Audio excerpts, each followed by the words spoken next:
Olá, sejam muito bem-vindos. Vocês sabem como estruturar uma peça? Não sabe? Então não deixe de assistir esse vídeo até o final. Mas antes, não deixe de curtir, de comentar e compartilhar. Quem sou eu? Eu sou a Tatiane Flávia Venturinha, advogada, criadora da página no Instagram OAB Mastigada. Lá vocês encontram todas as estruturas das peças, mastigadinha, como o próprio nome diz. Neste canal, nós iremos iniciar uma maratona de peças, onde eu estarei passando casos concretos, discutindo com vocês e a estrutura de cada peça. Vamos começar?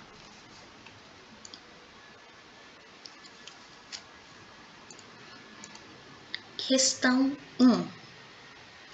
A indústria Peroni de Madeira, LTDA, entendendo que um determinado produto por ela fabricado encontrava-se abrangido pela isenção do IPI, antes de qualquer manifestação do fisco, formulou, em 1º de outubro de 2021, consulta à Secretaria da Receita Federal. Porém, enquanto aguardava a resposta, continuou comercializando o referido produto ao abrigo da isenção, em 22 de outubro de 2021.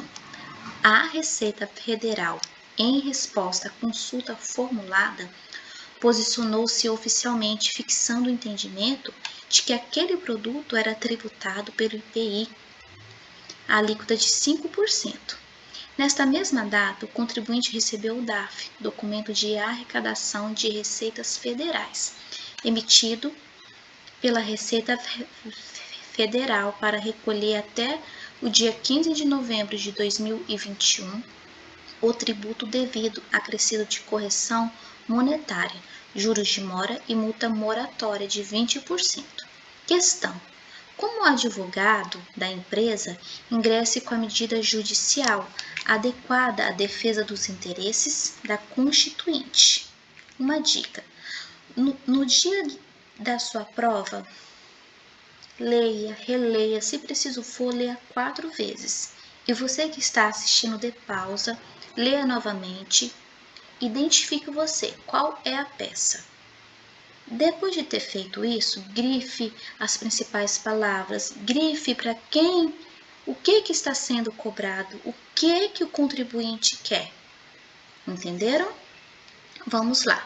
Vamos discutir um pouco esse caso antes de entrarmos na estrutura básica dessa ação. A questão aqui, ela mostra que o cliente não está confortável com essa situação. Então, este cliente tinha certeza de que estava isento, porém ele formulou uma consulta e viu que não estava isento. Então, ele nunca pagou esse tributo, a intenção dele é continuar não pagando. Às vezes o contribuinte pode ser até que ele deva, mas não há dados aqui na questão. Então, não invente dados. No dia de sua prova, não invente dados. Porém, ele tem sobre ele se é legal ou não, ou se é devida, e esta cobrança além do que está pedindo. Então, o DAF, a rigor, não corresponde a uma modalidade de lançamento. Por outro lado, o fisco está exigindo o pagamento com data de vencimento. Como a cobrança de juros, correção, é porque houve o lançamento, ok? Porém, em nenhum momento o examinador fala em inscrição em dívida ativa. Então, vamos supor. Então, este caso ele encontra-se entre o lançamento e a execução fiscal, cuja pretensão é não pagar. Você sempre tem que fazer essa pergunta: ele quer pagar? Não quer pagar. Então, aqui neste caso aqui, cabe tanto MS, o mandado de segurança repressivo, que é o prazo máximo de 120 dias, e tanto uma ação anulatória. Como assim 2 peças? Faz já muito tempo que a FGV ela não faz mais isso, ela costuma sempre ser uma peça só, né? É por isso que aqui eu coloquei sendo 2 peças, mas é provável que seja só uma peça. Mas nesse caso aqui você pode fazer tanto um mandado de segurança quanto uma ação anulatória, tá? Porque está no prazo de 120 dias, 15 de novembro de 2021, sendo que hoje é dia 28 de fevereiro de 2022, ok? Mas vejamos, é o que eu estou falando, vejamos que o tributo está para vencer dia 15 de novembro. Então, nós iremos optar pelo MS, que é uma medida mais célere, ok? Quando você estiver trabalhando em caso concreto, na vida real, você sempre vai optar por aquilo que é melhor para o seu cliente, algo célere, ok? Vamos ver quando que cabe um mandado de segurança, como identificar. No mandado de segurança, não teremos dilação probatória. O que é isso? Sem perícia, sem testemunhas. Não teremos condenação em honorários, é uma ação menos custosa. Trata-se de processo mais célere, rápido, um julgamento mais rápido. E o mandado repressivo terá o prazo decadencial de 120 dias. E estamos no prazo. E não precisa, e no MS as provas já são pré-constituídas, porque se você tiver que construir provas, aí já não cabe mais um mandado de segurança, ok? Terminologia: impetrante, autoridade coatora e impetrar. Depois de ter dado uma síntese breve, como identificar, vamos ver a estrutura básica de uma petição inicial do mandado de segurança. É uma peça única com estrutura normal dos fatos, do cabimento, que é da desnecessidade de ilação probatória e das provas documentais pré-constituídas em anexo. 3. Do cabimento, da obediência ao prazo de 120 dias, da tempestividade. 4. Do direito líquido e certo não amparável por habeas corpus ou habeas data. 5. Da liminar, sem necessidade de fiança, caução ou depósito. E, por fim, 6, do pedido. Esta é a estrutura básica. Meu Deus, como que eu vou gravar isso? Uma dica: faça um fichamento de cada peça estrutura. A prática nos leva à perfeição, então pratiquem. Se você quiser dar pausa, escreva, faça conforme você achar melhor, mas a prática nos leva à perfeição, ok? Aqui vamos fazer a estrutura básica. Excelentíssimo senhor, doutor, juiz federal eu não sei qual é a vara, a peça não está falando, então não invente dados, tá? Pontinho, vara. Eu não sei qual é a vara, se é única, se é especializada, se é civil, se é da Fazenda Pública. A peça não me consta esses dados. Então, você vai colocar entre parênteses da subseção judiciária de diretíssimo juízo competente da primeira instância. Nós estamos fazendo uma peça da primeira instância. 10 linhas não quer dizer que você vai pular 10 linhas aqui. Pula uma linha, escreva 10 linhas e pula outra linha. Agora, eu vou fazer a identificação do impetrante. Faço a identificação, como vocês conforme já sabem, conforme o artigo 319, tá? Eu não vou ficar fazendo uma leitura aqui agora, dê pausa, leia vocês, ok? Depois que eu fiz isso, eu vou partir para os fatos do ato coator, da autoridade coatora e da pessoa jurídica que se vincula. Vamos só fazer aqui os fatos, o que é? Não é você copiar o que está no caso, é reescrever com as suas palavras, ok? O impetrante é titular de direito líquido e certo, não amparável por habeas corpus ou habeas data, que tem sua integridade violada em razão do ato coator da autoridade coatora. O impetrante, entendendo que um determinado produto por ela fabricado encontra-se abrangido pela isenção do IPI, antes de qualquer manifestação do fisco, formulou em 1º de outubro de 2020, consulta à Secretaria da Receita Federal. Porém, enquanto aguardava a resposta, continuou comercializando, o referido produto ao abrigo da isenção. Em 22 de outubro de 2020, a autoridade coatora, em resposta à consulta formulada, posicionou-se oficialmente, fixando o entendimento de que aquele produto era tributado pelo IPI, alíquota de 5%.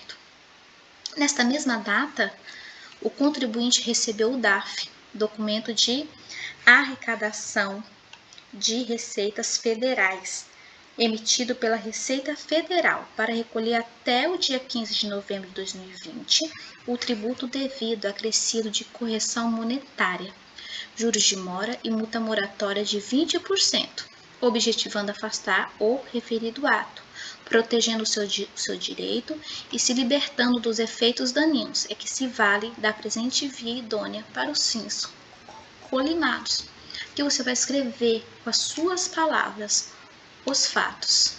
Depois, o tópico 2, do cabimento da desnecessidade de dilação probatória das provas documentais pré-constituídos em anexo. No caso presente, não há qualquer necessidade de dilação probatória, sendo apresentado em anexo rol de documentos que se revelam suficientes para evidenciar de plano tudo o que precisa ser provado, demonstrando-se que o ato coator ocorreu e que ele atinge a integridade de direito líquido e certo do impetrante, não amparável por habeas corpus ou habeas data. Ponto.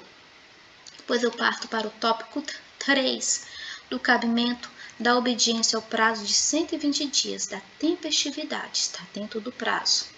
O impetrante registra que o presente ajuizamento se faz tempestivo, já que dentro do prazo de 120 dias contados da ciência do ato coator, conforme exige o artigo 23 da Lei 12.016 de 2009. Só isso. Depois que eu fiz isso, vou para o direito líquido e certo não amparável por habeas corpus ou habeas data. O caso em tela revela a situação em que o IPI é um tributo de competência da União, conforme o artigo 153, inciso 4 da Constituição Federal. Resta, sem dúvida, o impedimento de autuação e inscrição na dívida ativa, com fundamento no artigo 48 do Decreto número 70.235 de 72, que determina que nenhum procedimento fiscal será instaurado contra o sujeito passivo relativamente à espécie consultada, a partir da apresentação da consulta até o 30º dia subsequente à data da ciência da decisão.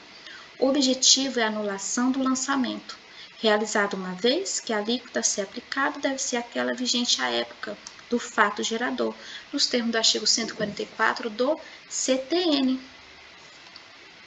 Continuando, com relação à multa, nos termos do artigo 106, incisos do CTN, deverá ser aplicada a mais benéfica ao contribuinte.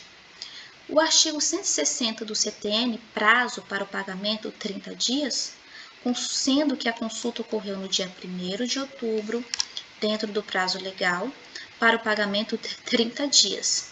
E a resposta veio no dia 22 de outubro, ok? A multa do artigo 161 do parágrafo 1º não poderia ser aplicado no caso os juros de mora e multa moratória. Não se aplicam neste caso. No dia 22 de outubro até 15 de novembro, não dá porque a resposta só vem no dia 15 de novembro. Então, quer dizer, só vem no dia 22 de outubro. Então, no dia 22 de outubro até 15 de novembro, não daria 30 dias. Não pode exigir o pagamento em menos de 30 dias. Lembre-se disso. Não pode exigir pagamento em menos de 30 dias. Artigo 160 do CTN. Portanto, não se pode negar o direito ao impetrante à multa do artigo 161 do parágrafo 1º. Não poderia ser aplicado nos casos de juros de mora e multa moratória. Não se aplicam neste caso, sob pena de violar a segurança jurídica. Por assim, se formaliza pedido adiante, que é o da liminar. Lembre-se, quando você estiver estudando, sempre tem o vadimeco ao seu lado. Da maneira que você vai folheando, sempre o vadimeco. Da maneira que você vai folheando, você vai se familiarizando. No dia da prova, quando você lê um caso concreto, você já vai saber onde que está aquilo, ok? da liminar, sem necessidade de fiança, caução ou depósito. Aí aqui requer ao impetrante seja concedida a tutela provisória em sede liminar, já que todos os requisitos necessários ao seu deferimento restam obedecidos nos termos do artigo 7º, 3, Lei 12.016 de 2009, bem como artigo 294 a 311 do CPC. Quanto ao bom direito do impetrante, não há qualquer dúvida, vide fundamentos jurídicos relevantes já apresentados acima, a fumus boniuris. Em relação ao periculo in mora, o mesmo salta aos olhos, existe risco real de dano grave e injusto à esfera de direitos do impetrante, de difícil ou incerta reparação, podendo a tutela jurisdicional se tornar ineficaz, caso concreto concedida ao final. Quanto ao dano referido, o mesmo consiste que não se pode negar o direito ao impetrante, portanto, não se pode negar o direito ao impetrante à multa do artigo 161 do parágrafo 1º, que não poderia ser aplicado no caso os juros de mora e multa moratória, que não se aplicam neste caso. Continuando, a finalidade da presente liminar é a de promover de imediato a suspensão dos efeitos do ato coator, objetivando afastar o referido ato, protegendo o seu direito, se libertando dos efeitos daninhos. Requer ainda que possa a tutela provisória em apreço ser concedida sem a necessidade de fiança, caução ou depósito. Face todo o exposto, reafirma a pedido de concessão da liminar, sua manutenção até o final do processo e a conversão em definitiva com a procedência da ação. E agora que eu fiz isso, irei fazer os pedidos. Os pedidos em mandado de segurança, eles estão na própria lei. Vamos ver? Você vai requer o impetrante que seja notificado a autoridade coatora para, nos termos do artigo 7º, inciso 1, Lei 12.016/9, prestar esclarecimento. Vai lá no seu VAT, discreto, faça um tracinho em caneta preta nesse artigo 7º, inciso 1. Isso é um pedido. Você vai saber, tá? B. Requer seja dada ciência ao órgão de representação judicial da pessoa jurídica interessada nos termos do artigo 7º, inciso 2, da Lei 12.016 de 2009, citando-se o ente. Faça um tracinho no artigo 7º, inciso 2, discreto, com caneta preta. Então, aqui a gente já tem o pedido no inciso 1 e no inciso 2. C. Requer a intimação do Ministério Público nos termos do artigo 12. Vai lá no artigo 12, é um outro pedido. Você vai fazer a intimação do Ministério Público. D. Requer a condenação do réu ao pagamento das custas processuais. Requer a condenação do réu ao pagamento das custas processuais. E.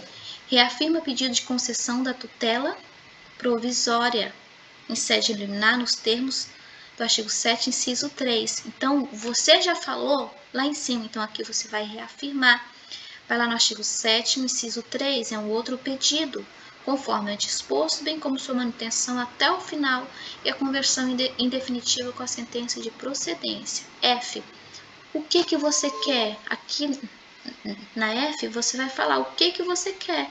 Requer, por fim, julgue procedente a ação, condenando integralmente, invalidando o ato coator, declarando sua ilegalidade, abuso de poder, reconhecendo o direito ao impetrante de que não poderia ser aplicado no caso, os juros de mora e multa moratória não se aplicam neste caso, sob pena de violar a segurança jurídica. E agora, dá-se o valor da causa, artigo 291 a 293. Neste termos em que pede deferimento, local, data, pontinho, não invente dados, advogado, pontinho, OAB, pontinho, simples assim.